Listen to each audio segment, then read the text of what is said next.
Alright, today we're digging into Johnny B Goode for obvious reasons. So I'm going to play this for you guys at tempo, and then I'm going to play it slowed down. And that's enough for some people, but it's not going to be enough for everyone. So then we'll go through it lick by lick. This is just the intro. We'll do a second video with just the rhythm guitar part and the hook later on. Here we go.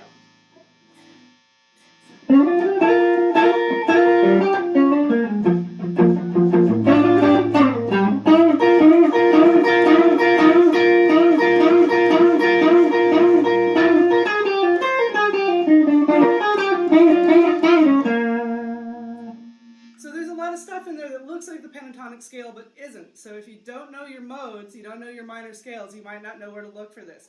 I'm going to slow it down and then we'll go lick by lick.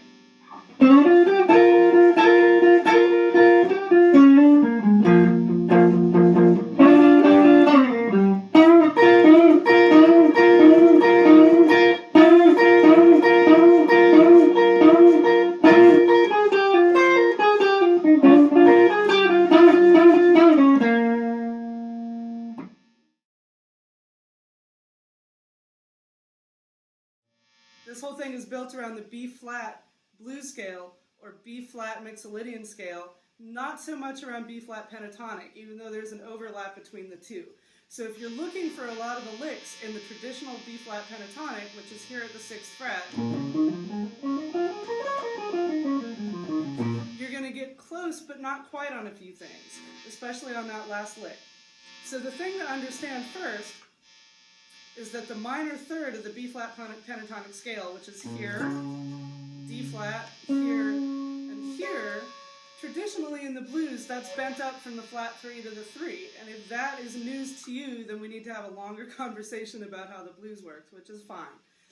But for right now, if we're looking at that D natural is the grounding of this entire thing because it's in B-flat major, it's not in B-flat minor, even though the pentatonic scale kind of works over it. So to start off, I'm going to slide from the 5th to the 7th fret, and then I'm actually going to grab the note G. So it's not, it's slide to the 7th fret, so that's 7th fret, 6th fret, 8th fret, slide 2 fingers from the 5th fret to the 6th fret of the higher B string, gives me the lick. Once I get there, I'm going to keep sliding from the 5th to the 6th, and that gives that classic intro. And I'm going to do it with a triplet feel, so I'm going to pick in groups of 3, and I'm going to slide every third note like this. 1, 2, 1, 2, 3, 1, 2, 3, 1, 2, 3. So that gives me slide, 6th fret, 8th fret, 1, 2, 3, 1, 2, 3, 1, 2, 3. So the next lick, in keeping with the idea that it's built sort of around the pentatonic scale, but not really,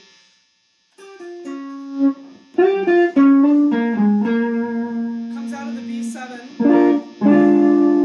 arpeggio again, and it's going to be G, F, so G and F on the B string. I'm going to hammer from the 6th fret to the 7th fret on the G string, which gives me D flat to D, and then B flat to A flat and back. So when you combine those two, that gives you the intro lick. It's helpful to think about, if you know bar chords, that this whole thing is built around this guy, or B flat 7, which is basically an E chord moved up to B flat. What I often like to call, for that reason, an E form B flat chord. So you'll notice that D natural plays a prominent part in the chord, also in the scale. And that's because we need to work with the idea of something called chord-scale relationship, which is to say, if a melody or a riff or a solo is happening over a given chord, then we need to play a scale that falls in line with that chord and doesn't create unnecessary dissonance. So,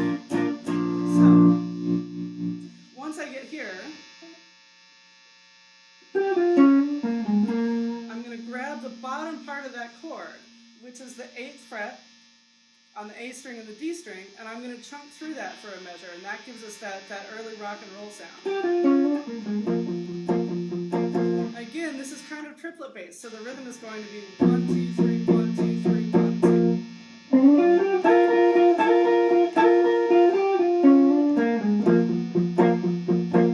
So that's the first part of this, the riff. The next part is also built around this idea of really sitting on this D major, or you can look at it as being part of a pentatonic scale that's rooted off the 3rd fret, or G minor.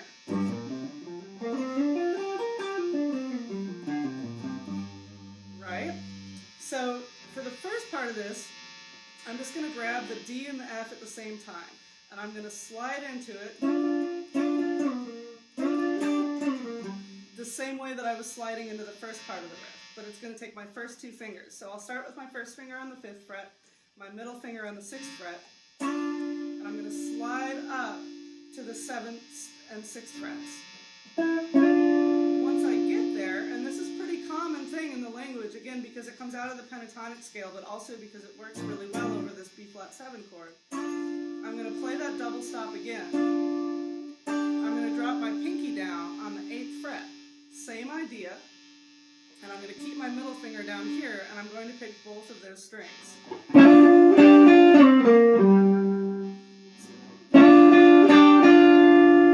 Once I'm there, I'm going to slide back,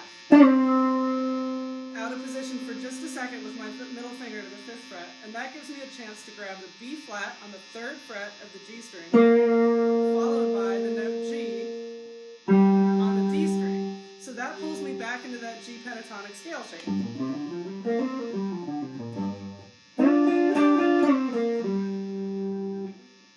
Again, one time slowly. So once you get through there, it's smooth sailing for a minute. This is where we step into basically the beginnings of pentatonic rock lead guitar language. And what he's doing is what's called a unison band, which is to say that if you play this note with your first finger on the 6th fret, you grab the lower note on the G string on the 8th fret, and you bend that one up. At a certain point, it's going to match the pitch of the note on the 1st fret. This is something you hear all the time in rock and roll guitar, not just Chuck Berry. And it's going to give you this. So he's going through that bend, but that's not all he's doing. He's actually, at the end of every bend, he's grabbing the 6th fret with his first 2 fingers.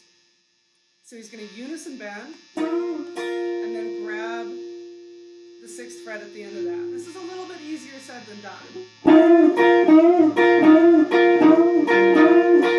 And again, he's keeping with this idea of playing triplets, so the rhythm is going to be 1, 2, 3, 1, 2, 3, 1, 2, 3, 1, 2, 3, 1, 2, 3, 4. You might notice in my right hand that I am doing the 1, 2, the first part of the triplet is a downstroke, and I'm doing the double stop as an upstroke. And that allows me to be consistent rhythmically. Have a look.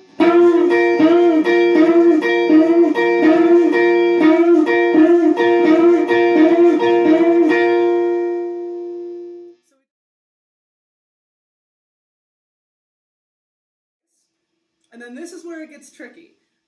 He's going to dig into something that you could look at as being a modified pentatonic scale, but again really comes out of this idea of B flat 7.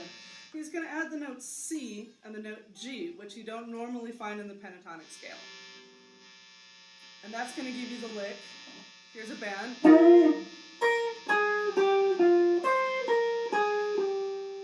So what that is the last of these bends, and then right inside this 4-fret span that I get from the pentatonic scale. Same idea, but I'm going to employ some different fingers, and those fingers are going to be first finger on the 6th fret of the high E string, followed by my pinky on the 9th fret of the B string, followed by my ring finger on the 8th fret of the B string, followed by my first finger on the 6th fret. So I get... Once I'm done with that, I'm going to run that exact series again, but from one note higher. So I'm going to start with my 3rd finger on the note C on the B string, which is the 8th fret. Now, if you're a pentatonic player, be careful, because your tendency is going to be to want to go for that D flat with your pinky, but that's not what Chuck Berry is doing. So if you want to sound like the original recording, you've got to drop your ring finger down on the 8th fret instead. So you've got bend, 8th fret, 6th fret, pinky, ring finger.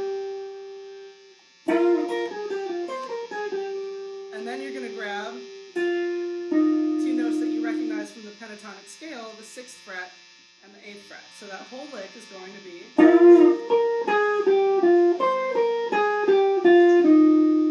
So at that point, there's something a little tricky in here, and this is something that you don't see a lot in blues playing. It actually sort of moved into the idea of like heavy metal playing, hard rock playing, but it's not something you see in a lot of blues, and that's the idea of the sweep pick. So once he gets down here, remember we've got to deal with this D again. If I drop my first finger down here, like I like to in the pentatonic scale, I'm not able to grab that D. So what Chuck Berry does is he modifies that scale by hammering from the 6th fret to the 7th fret. So we're here. Once he's there, he's going to sweep up the 3 strings, the G string, the B string, and the high E string, all at once. So he goes. Now that goes by so quickly in the recording that if your ears aren't super developed, you might not hear it, but it is there. Like that. So basically, what that means is I'm hammering, and then I'm going to take my right hand, and I'm going to, in a decisive downward motion, grab all 3 of those notes, and then I'm going to grab this A flat with my pinky, which is on the 9th fret of the B string, with an upstroke afterwards. That gives me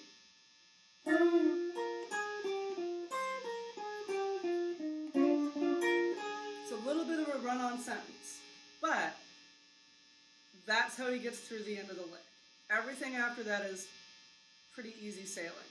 So if we're here, bend, B flat, A flat, G, F, same series moved up a note, C, B flat, A flat, G, F, E flat. Everything from here on out is pretty familiar territory. So that last bit right there is 8th fret on the B string, 6th fret on the B string, and then 3 unison bends. And at the end of that last unison bend, we go into pentatonic scale land again. And that's the only time really that you hear that D flat in the entire introduction. So slowly, again, now that we've been through that, here we go.